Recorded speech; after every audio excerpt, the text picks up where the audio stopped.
চল দেখ এদিকে 31-এর এ কি বলছে দেখ।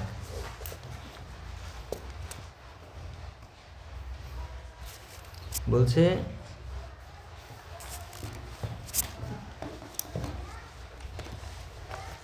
বাহাত্তরটি বস্তু বিক্রি করার পর একজন ব্যক্তি 9টি বস্তুর বিক্রয় মূল্যের সমান ক্ষতি হয়, তাই তো? ক্ষতির হার নির্ণয় করুন। এই সমস্ত এই জায়গায় কী করবি, আগের দিন এই টাইপের করেছি মনে হয়। কী করবি বলতো, যে 72টি বস্তু 72 টাকায় বিক্রি করেছে, তাহলে খুব সহজ। 9টি বস্তুর বিক্রয়, তাহলে এক একটা বস্তুর বিক্রয় মূল্য কত হবে? 1 টাকা। 9টি বস্তুর বিক্রয় মূল্য কত? 9 টাকা। তাহলে 72টি 72 টাকায় বিক্রি করেছে। ধরে নিবি ডাইরেক্ট যে 72টি বিক্রি করেছে 72 টাকায়। তাহলে 9টির বিক্রয় মূল্য কত হবে? 9 টাকা। তো 9 টাকা ক্ষতি হয়েছে। তাহলে 72 টাকায় বিক্রি করে যদিও 9 টাকা ক্ষতি হয়, 72 টাকায় বিক্রি যদি 9 টাকা ক্ষতি হয় রে, তাহলে ওর কেনা দাম কত ছিল? 72 প্লাস 9 81 টাকা ওর কেনা দাম ছিল। তাহলে ক্ষতির হার কত? 81-তে ক্ষতি হলো 9, তাই না? 9 9 81, 1/9 মানে 11/9%। বোঝা গেছে? চলো করতে হতো এই অঙ্কটা, পরের অঙ্ক কর। চল সব কর ঝটপট।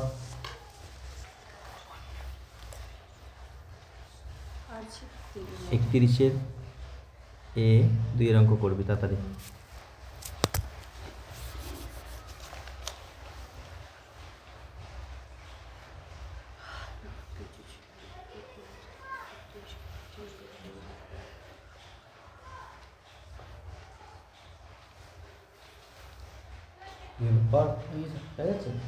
তারপর একটা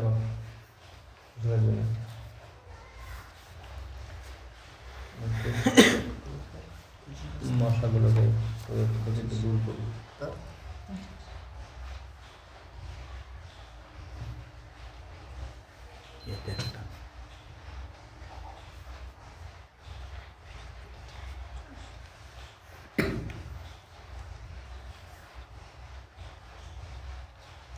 তারপরটা করবো কর।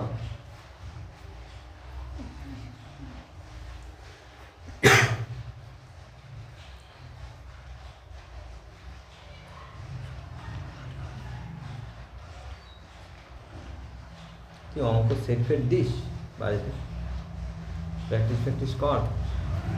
আগের থেকে কনফিডেন্স পাস এখন অঙ্কতে, পাটিগণিতে? হ্যাঁ, ভয় লাগলো অঙ্ক করতে। এই WP পরীক্ষা, এই পরীক্ষাগুলো কোশ্চেনগুলো করিস, এগুলো করবি ইউটিউব থেকে, ওখান থেকে করিস মাঝে মধ্যে করবি, বুঝলি? তাহলে ভয় আরও কেটে যাবে। ঠিক আছে, একটু ফোকাস দে পড়াশোনায়।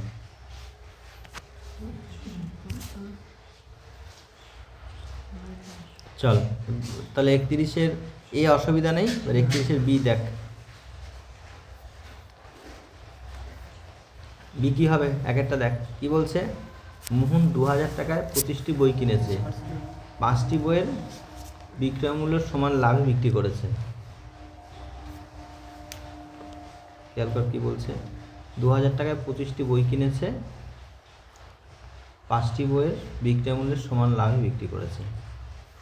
বিক্রয় মূল্যের সমান লাভে, কথাটা খেয়াল করে দেখ। বিক্রয় মূল্যের সমান লাভে বিক্রি করেছে। তো কিনেছে 25টি বই,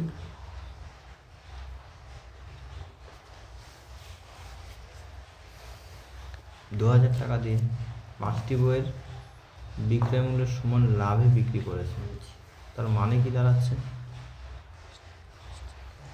কি বুঝতে পারছিস? মানে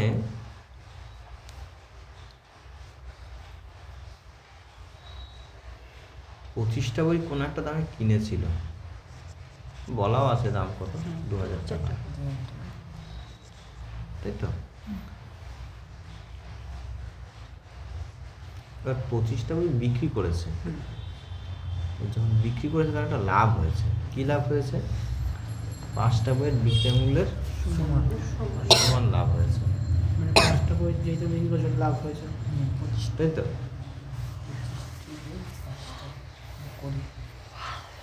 এবার 25টি বই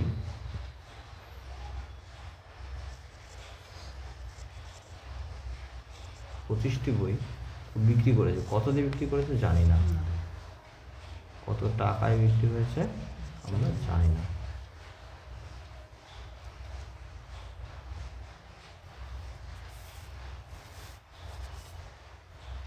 কিন্তু আমরা এটা জানি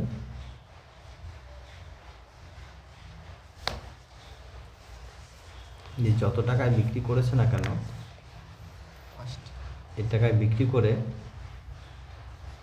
ওর লাভ হয়েছে 5টা বইয়ের বিক্রয় মূল্যের সমান, তাই তো।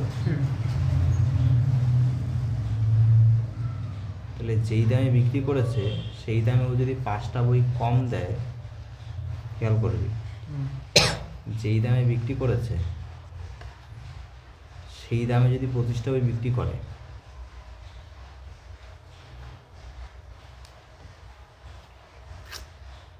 বুঝিয়ে উঠতে পারছি না তাই।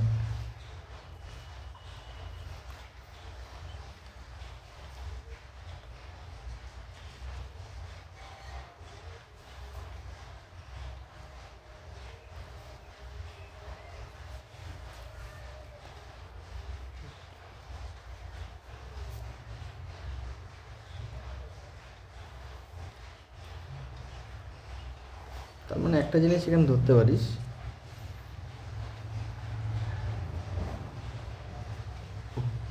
যেই দামে বিক্রি করেছে সেই দামে বিক্রি করার সময়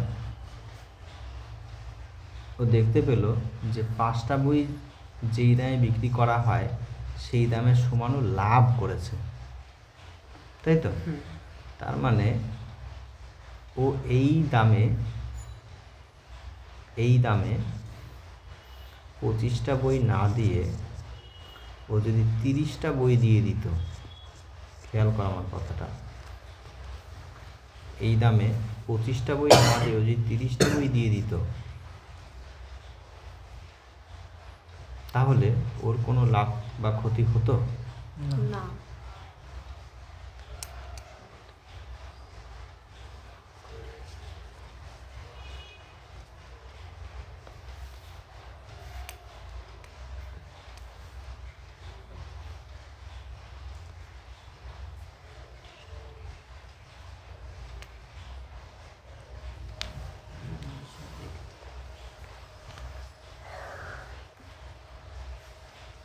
তাও বুঝিয়ে উঠতে পারছি না রে, কি জ্বালা।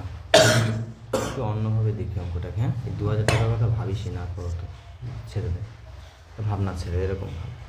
এই কোনো একটা লোক 25টি বই কিনেছে, দিয়ে বিক্রি যখন করতে যাচ্ছে তখন কি দেখছে যে যেই দামে বিক্রি করছে, কোনো একটা দামে নির্দিষ্ট বিক্রি করছে, বিক্রি করলে ওর 5টি বইয়ের বিক্রয় মূল্যের সমান ওর লাভ হয়েছে। ঠিক আছে, তাহলে আমি কি দেখতে পাচ্ছি, ধরে নিচ্ছি 25টা বই বিক্রি করছে 25 টাকায়, আগের অঙ্কটার মতো। ঠিক আছে, বিক্রি করার সময় কি করছে, 25টি বই বিক্রি করছে, 25টি বই বিক্রি করছে 25 টাকায়, হলো? বেশ। তাহলে একটা বই বিক্রি করছে কত টাকায়? 1 টাকা করে। 1 টাকায়। তাহলে ও 5টা বই বিক্রি করেছে ক টাকায়? 5 টাকা। 5টা বই বিক্রি করেছে 5 টাকায়। তাহলে এখানে কি বলেছে, 5টা বইয়ের সমান লাভে বিক্রি করেছে। 5টা বইয়ের সমান লাভে বিক্রি করেছে, এটা বলছে।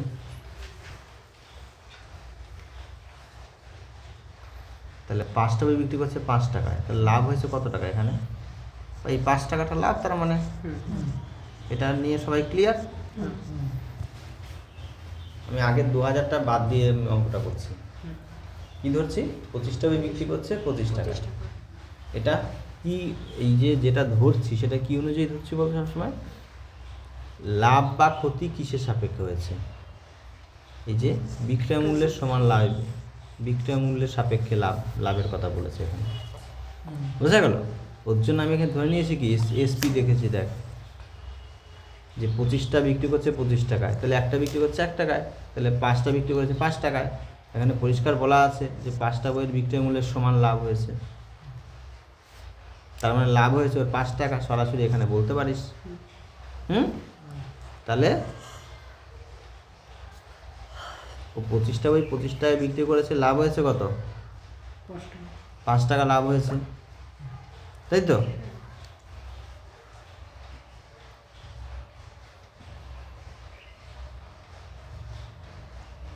তাহলে 25টা বইয়ের কেনা দাম কত বলতে পারিস? 20 টাকা। 20 টাকা লাভ, এটাকে তুই সিপি ভাবতে পারিস, কস্ট প্রাইস ভাবতে পারিস এটাকে। আর 25টা বইয়ের বিক্রয় মূল্য কত দেখছিস? 25 টাকা দেখতে পাচ্ছিস, হ্যাঁ তাই তো?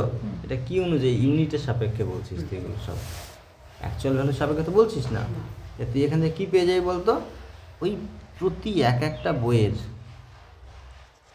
Selling price is to cost price পেয়ে যাবি, হলো? তাহলে সেলিং প্রাইস কত একটা বইয়ের? এই গোটাটা টোটালটা নিয়ে করলেও কোনো ব্যাপার না, ঠিক আছে? টোটালটা নিয়ে করলেও তুই একটাতেই পাবি, চিন্তা নেই। আর একটা নিয়ে করলেও টোটালটাতেই পাবি। তাহলে 20, আর কস্ট প্রাইস কত? কস্ট প্রাইস হলো 20, এই যেখানে আমরা বের করে রেখেছি। আর সেলিং প্রাইস কত? 25। সেলিং প্রাইস হলো 25, এই যে সেলিং প্রাইস এটা 25। তাহলে 4 আর এটা 5, তাহলে সেলিং প্রাইস আর কস্ট প্রাইসের রেশিও কত? 5:4। এই অনুপাত তুই পেয়ে গেলি, অনুপাত পেয়ে গেলি, হয়ে গেল বইটির। তাহলে এখানে টোটাল তোর কস্ট প্রাইস দিয়ে দিয়েছে এটা, এখানে কস্ট প্রাইস কত তোর? 4 ইউনিট। 4 মানে 20,000, 2,000, 5 মানে কত হবে? 2500। 2500 হবে 5 ইউনিট মানে, তাই না? বলছে একটা বইয়ের বিক্রয় মূল্য কত? 25টার বিক্রয় মূল্য 2500 টাকা, তাহলে একটার বিক্রয় মূল্য 100 টাকা, তাহলে 100 উত্তর হয়ে যাবে। ঠিক আছে? এটা ঠিক লেগেছে সবার কাছে? এটা আমি বুঝিয়ে উঠতে পারছিলাম না ভাই, এইভাবে ধরে এটা বাদ দে, দরকার নেই। 20টা বই বিক্রি করলে তো হয়ে যাবে, যেভাবে আগে দেখাচ্ছিল। 25টার জায়গায় 20টা বিক্রি করলে 5টা বাদ দিয়ে দিলে এখানে যেটা বোঝাচ্ছিল 30টা ধরে যেটা করলাম প্রথম, মাথায় মনে পড়ছে না। আরেকবার বলবো? হ্যাঁ। চল দেখ, এই অঙ্কটা আবার ফ্রেশ করে করছি। দেখ, মাঝে একটু হেজিয়ে গেছিলাম না আমি, ওইটা এই টাকাটা ধরতে গিয়ে এখানে একটু গড়বড় হয়ে গেছে।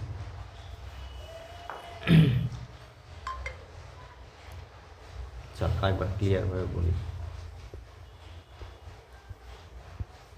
কি বলেছে? মোহন এত টাকায় 25টি বই কিনেছে, এতটি বইয়ের বিক্রয় মূল্যের সমান লাভে বিক্রি করেছে। কাকে তুই ধরবি সেটা সবসময় নির্ধারিত করবি কোন জায়গায়, খেয়াল কর। 5টি বইয়ের বিক্রয় মূল্যের সমান লাভে, এই যে লাভটা কিসের সাপেক্ষে বা ক্ষতিটা কিসের সাপেক্ষে, সেই জায়গাটাকে ট্র্যাক করবি। লাভটা কিসের সাপেক্ষে? এখানে বিক্রয় মূল্যের সাপেক্ষে, তাহলে বিক্রয় মূল্যকে তুই ধরবি সবসময়। পরিষ্কার? এই অ্যাকচুয়াল ভ্যালু যেটা 2000 টাকা, এটাকে তুই প্রথমে গুরুত্ব খুব একটা দিবি না আমার হিসাবে, এটা বিষয়টা গুরুত্ব দিস না, এটাকে বাদ দেখে দিয়ে পর 25টি কিনেছে, 5টি বইয়ের বিক্রয় মূল্যের সমান লাভে বিক্রি করেছে, এইসব বললি। একটা বইয়ের বিক্রয় মূল্য কত? চল আর কী বলতে পারি? আমি কি বললাম? কাকে ধরবি সেটা কিসের সাপেক্ষে? লাভ কার সাপেক্ষে হয়েছে সেই অনুযায়ী। বিক্রয় মূল্যের সাপেক্ষে লাভ হয়েছে, তাহলে বিক্রয় মূল্য কী ধরবি? যে 25টি বিক্রি করেছে, এটা আমরা সেলিং প্রাইস হিসাবে ধরে অঙ্ক করছি। 25টি বিক্রি করেছে 25 টাকায়,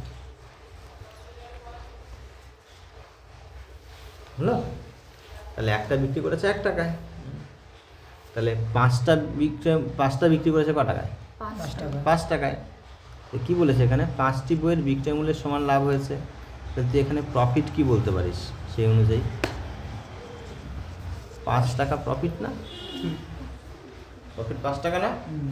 তাহলে 25টা বই 25 টাকায় বেচেছে, ওর লাভ যদি 5 টাকা হয়, 25 টাকায় মাল বেচে তো লাভ যদি 5 টাকা হয়, তাহলে তোর কস্ট প্রাইস কত হবে রে? 20 টাকা হবে না কস্ট প্রাইস? তাহলে আমি বলতে চাইছি এখানে যে selling price is to cost প্রাইসের রেশিও কর। সেলিং প্রাইস কত? 25 টাকা। তখন কস্ট প্রাইস কত? 20 টাকা। অনুপাত কর 5:4। এটা কি দেওয়া আছে? 2000 টাকাটা কস্ট প্রাইস। তাহলে এইটা মানে হলো 2000, এটা মানে কত হবে? 2500 হবে, তাই না? 2500 হবে। বেশ, তাহলে 25টি বই বিক্রি করেছে কত টাকায়? 2500 টাকায়। কারণ তুই টোটাল ভ্যালুর সাথে ইয়ে করেছিস না, 2000টা টোটাল, তো 2500 টোটাল সেলিং প্রাইস 2500 টাকা, বুঝেছিস? তাহলে 25টি বই 2500 টাকায় বেচেছে, তাহলে একটা কততে বেচেছে? 100 টাকায়, তাই না? ক্লিয়ার? চল প্রোগ্রাম করে সবাই কর, তাহলে আরও পরিষ্কার হয়ে যাবে, চিন্তা নেই। চল কয়েকটা কর, কোনো ভয় নেই, কয়েকটা কর। না হলে আমি আবার দেখাবো, তো চিন্তা নেই। চল কয়েকটা কর। একজন দোকানদার 1500 টাকায়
করেছিস সবাই করেছিস? চল, অসুবিধা হয়নি কারো? এবার টাইপ 32।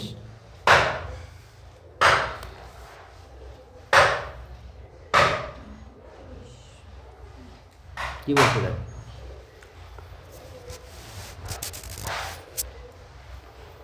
বলছে একটি পেন্সিলের দাম একটি কলমের দামের চেয়ে এত % কম। 33 পূর্ণ 1/3% মানে কি? 1/3, তো 3 টাকা 1 টাকা কম।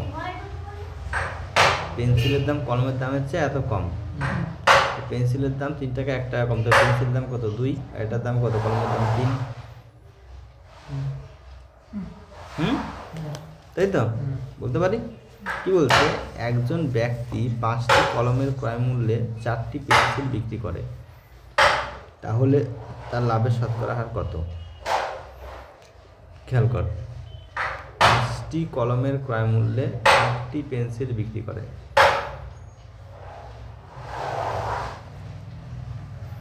তাহলে 5টি কলমের ক্রয় মূল্য কত সেটা আগে বের কর। একটা কলমের ক্রয় মূল্য কত? 3 টাকা, তাহলে 5টার ক্রয় মূল্য কত? 15 টাকা। আর 4টি পেন্সিল মানে এই দামে 4টি পেন্সিল বিক্রি করে, তাহলে 4টি পেন্সিলের নর্মাল ক্রয় মূল্য কত? 4টি পেন্সিলের ক্রয় মূল্য কত? 8 টাকা। 4 দোকানে 8 টাকা, আর বিক্রি করছে কত? বলেই দিয়েছে এর প্রায় মূল্যে এত বিক্রি করে, তাহলে বিক্রি করছে তার মানে 15 টাকায় বিক্রি করছে, তাই না? হ্যাঁ, তো কত লাভ হচ্ছে এখানে? 7 টাকা লাভ হচ্ছে। তো 7/8 ইন্টু 100, তাই তো লাভের হার এই যে 87, 87.5 হল। পরিষ্কার? চল কর, পরেরটা কর। হেজাবি না, খেয়াল কর ভালোভাবে, সূক্ষ্মভাবে, হেজানোর কিছু নেই।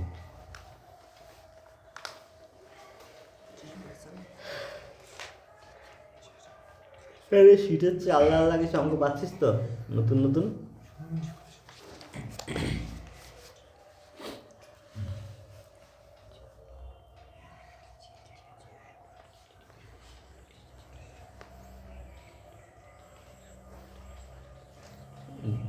অনেক অঙ্ক মানে নতুন অঙ্ক তো অনেক, মানে ডেটা চেঞ্জ করা অঙ্ক তো প্রায় সবই বা প্রচুর আছে, একবারে নতুন ধরনের অঙ্কও বেশ কিছু ঢুকেছে, খেয়াল করেছিস? তো করেছিস, যদি করে থাকিস তো ভালো করে চোখে পড়তে পারে।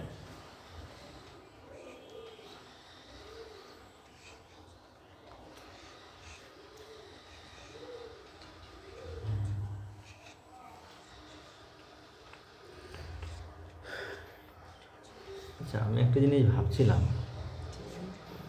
তোদের জন্য,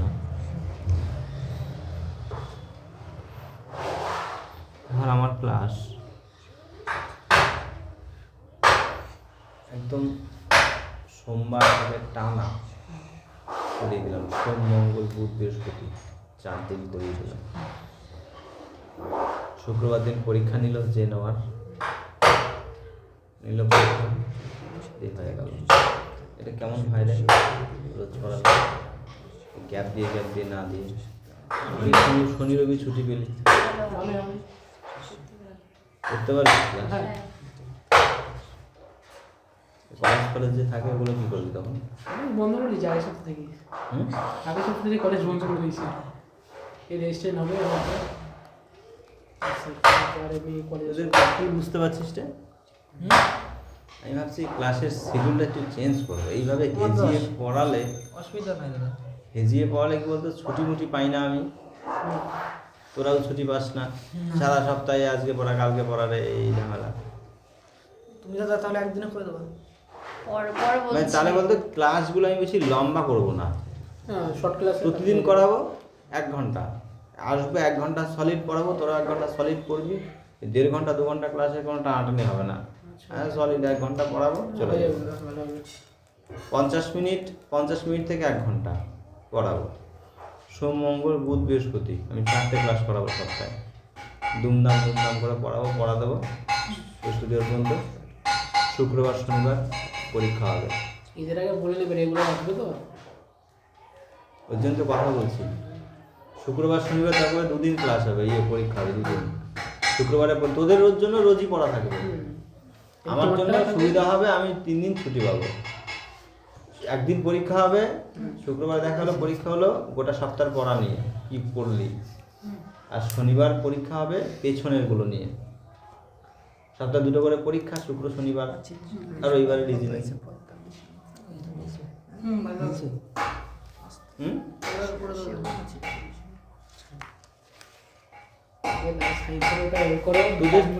তোদের সুবিধা হবে, ক্লাস বাড়বে, তোদের সুবিধা হবে, ক্লাস অনেক বেড়ে যাবে, সিলেবাস চচ্চর করে আগাবে, আমারও সুবিধা হবে। তুমি আগে টাইমটা ম্যানেজ করে দাও, সায়েন্স নিয়ে সব কিছু মতো খেঁচে নেবে আগে, ওগুলো আগে না কোনো পেঁচাবে না, ক্লাস তো সব 1 ঘন্টার ক্লাস হবে শিডিউল। তাহলে ভালোই হয়। 4 দিন 4 ঘন্টা, আর এদিকে পরীক্ষা 2 দিন 1 ঘন্টা করে। 6 ঘন্টা, সপ্তাহে 6 ঘন্টা। এই শনিবার রবিবার টানা পরীক্ষা, প্রতি সপ্তাহে শনি রবিবার কিন্তু পরীক্ষা। ভালো হবে। সায়েন্স দেখা গেলো 4টে ক্লাস, ফিজিক্স কেমিস্ট্রি নিয়ে 4টে ক্লাস হলো, পরীক্ষা নেওয়া হলো, শনি রবি পরীক্ষা হলো, আমরা ওই 2 দিনে পরীক্ষা নিতে পারলাম, আমরা যেই দিন পড়ালাম। পরীক্ষা তো ওটা নিয়ে চাপ নেই, পরীক্ষা তো এসে পরীক্ষা নেওয়া। কথা বুঝতে পারছিস যেটা বলছি?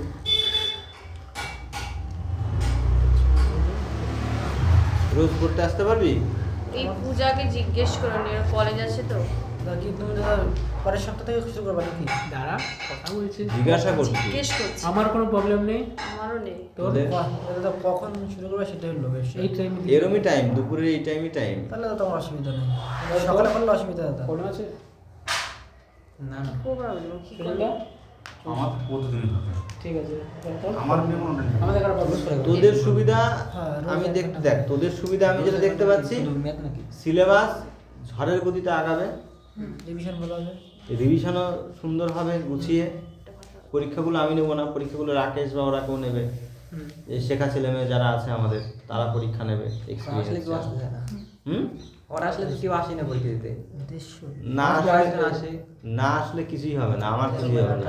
পরের দিন এসে দেখি হ্যাঁ, এই ব্যাচেই পড়ে থাকবে না। 46 মার্কস এই হিসেবে তো পুরো না, ওগুলো আমি বলে দিয়েছি আমি আসবো না, আর ওরা আসবে না। কি বললাম বুঝলি? যদি কেউ না আসে, যে যে পরীক্ষা দেবে না তাদের কি হবে? তারা এই ব্যাচেই পড়ে থাকবে, তো পরের ফেজে যেতে পারবে না। তো এখানকার ডেটা দেখে তারপরে পরের ফেজ, ওটা আমাদের একদম স্ট্রিক্ট। তোর ক্লাসে অ্যাটেন্ডেন্স কেমন আর পরীক্ষায় কেমন নাম্বার পাচ্ছিস, এই দুটোর উপর বেস করে যখন ব্যাচ শিফট হবে, বুঝেছিস? 3টে ফেজ আমাদের, বেসিক, অ্যাডভান্স আর একটা লাইব্রেরি সেটা। তুই অ্যাডভান্স ব্যাচ থেকে পরের ফেজে যেতে পারবি না। তো তোর এখানে ডেটা যতদিন ঠিকঠাক না তৈরি হবে, পরীক্ষা না দিস তুই এই ব্যাচেই থাকবি। যে যে পরীক্ষা দেবে প্লাস নিয়মিত পড়তে হবে তারা সব তাদেরকে তুলে নেবো এখান থেকে আমরা নিজেরাই। দেখবি যারা নিয়মিত হবে তাদের কদিন পরে লিখবেন নেই তোদের কাছে, অন্য জায়গায় চলে গেছে, অন্য জায়গায় ক্লাস করছে, শিডিউল পাল্টে গেছে ক্লাসে পড়াশোনা, তোরা দেখবি এই ব্যাচে রয়ে গেছে। যেরকম হবে ওরকমই হচ্ছে হবে, লাভের সাথে না এটা হিসাবটা তখন এমনিই আসবে। না, এমনি আসবে পড়ে। মানে তোদের যে কজন আছে কোনো সমস্যা নেই, তাই তো? ওই মেয়েটার সাথে কথা বলতো। ফোন করবো? হ্যাঁ, বাড়িতে গেছে না, না। কথা বলা যাবে।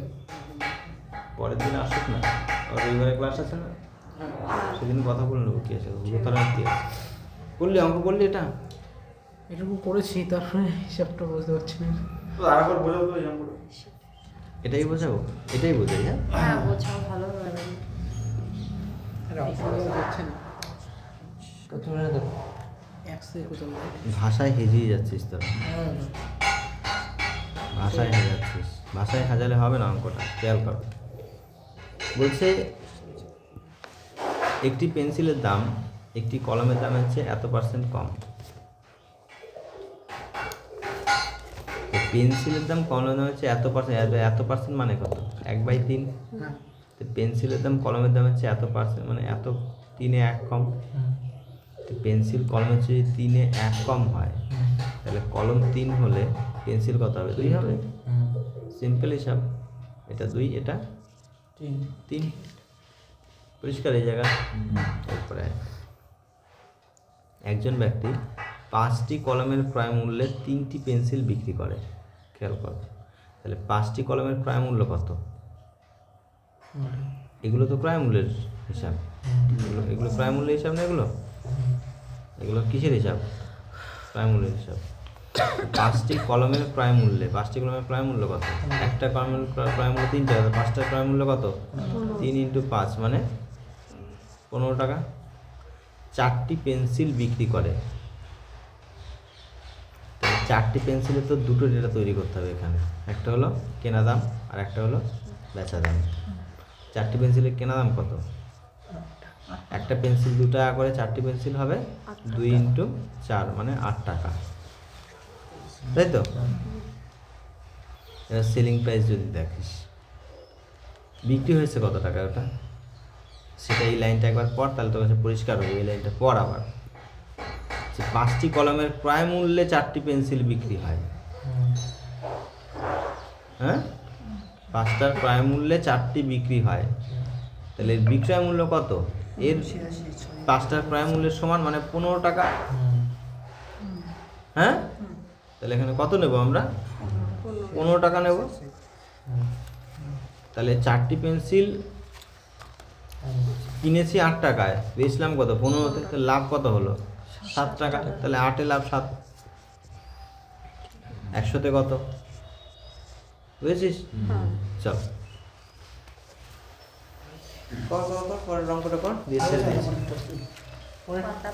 যাদের পরেরটা হয়েছে তারা তার পরেরটা কর। 3টে 4টে ওর জন্য দিয়ে রেখেছি, বসে থাকতে দেবো না।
এটা হয়ে গেছে।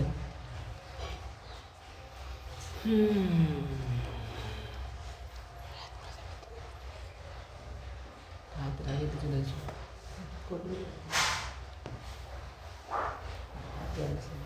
হয়েছে? হ্যাঁ চল।